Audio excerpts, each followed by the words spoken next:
Assalamualaikum warahmatullahi wabarakatuh. Perkenalkan, nama saya Dino Darmawan, NIM saya 612011230393. Saya dari kelas RA 10, Fakultas Ekonomi dan Bisnis, Prodi Manajemen. Baiklah, di sini saya akan membahas tentang fungsi linear, yang mana video ini saya buat untuk melengkapi tugas akhir semester saya pada mata kuliah Matematika Bisnis.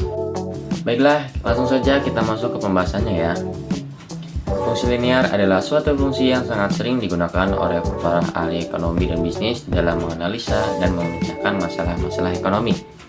Hal ini dikarenakan bahwa kebanyakan masalah ekonomi dan bisnis dapat disederhanakan atau diterjemahkan ke dalam model yang berbentuk linear. Pengaruh subsidi terhadap keseimbangan pasar. Subsidi adalah bantuan yang diberikan pemerintah kepada produsen terhadap produk yang dihasilkan atau yang dipasarkan, sehingga harga yang berlaku di pasar lebih rendah sesuai dengan keinginan pemerintah dan daya beli masyarakat yang meningkat. Penerapan fungsi linear dalam ekonomi dan bisnis. Yang pertama, ada keseimbangan pasar sebelum subsidi. Yang kedua, ada keseimbangan pasar setelah subsidi. Yang ketiga, ada beban subsidi pemerintah. Yang keempat, subsidi yang diterima oleh konsumen. Yang kelima, subsidi yang diterima oleh produsen. Baiklah, kita masuk ke contoh soalnya. Jika fungsi permintaan akan suatu komoditas adalah PD sama dengan 25 dikurang 2Q, sedangkan besarnya fungsi penawaran PS sama dengan Q dikurang 5, dan subsidi yang diberikan pemerintah adalah sebesar 3 setiap unit barang yang diproduksi. Tentukan A. Berapa jumlah dan harga barang keseimbangan pasar sebelum subsidi. B. Berapakah jumlah dan harga keseimbangan pasar setelah subsidi. C. Berapakah bagian dari subsidi untuk konsumen. D. Berapakah subsidi yang diberikan oleh pemerintah. Dan E. Berapakah bagian subsidi untuk produsen. Baiklah, langsung saja kita masuk ke pembahasan yang pertama, yaitu pembahasan jumlah dan harga barang keseimbangan pasar sebelum subsidi.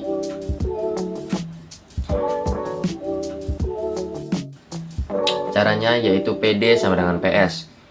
25 dikurang 2Q sama dengan Q di min 5. Untuk bilangan min 2Q dan min 5 ditukar ya. Hasilnya 25 ditambah 5 sama dengan Q ditambah 2Q. 30 sama dengan 3Q.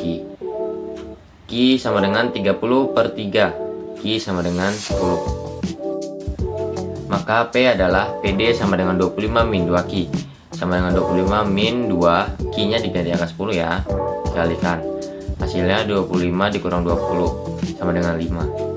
Jadi nilai keseimbangan pada pasar sebelum subsidi yaitu Q sama dengan 10 dan P sama dengan 5. Baiklah, masuk ke pembahasan kedua, yaitu mencari jumlah dan harga barang keseimbangan pasar setelah subsidi.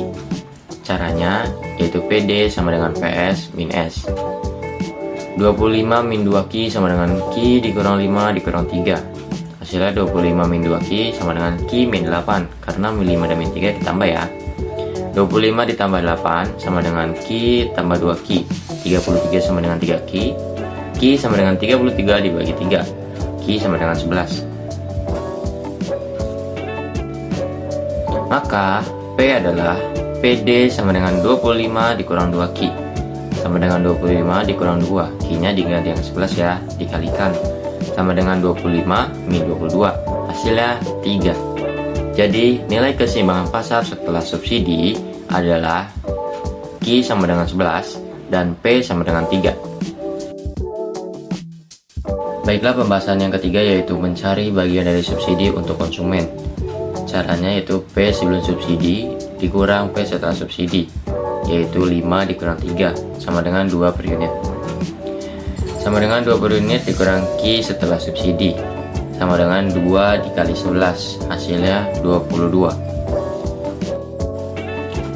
Baiklah, masuk ke pembahasan keempat, yaitu mencari nilai subsidi pemerintah. Seperti yang ada di soal, subsidi pemerintahnya itu 3 unit ya. Jadi 3 unit dikali Q setelah S, yaitu 3 dikali 11 sama dengan 33. Baiklah, masuk ke pembahasan kelima, yaitu mencari nilai subsidi untuk produsen. Caranya subsidi pemerintah dikurang subsidi konsumen, yaitu 33 dikurang 22, hasilnya 11. Per unitnya 3 dikurang 2 sama dengan 1 per unit. Baiklah, mungkin itu saja yang dapat saya sampaikan dan jelaskan tentang fungsi linear. Kurang lebihnya mohon maaf. Wassalamualaikum warahmatullahi wabarakatuh.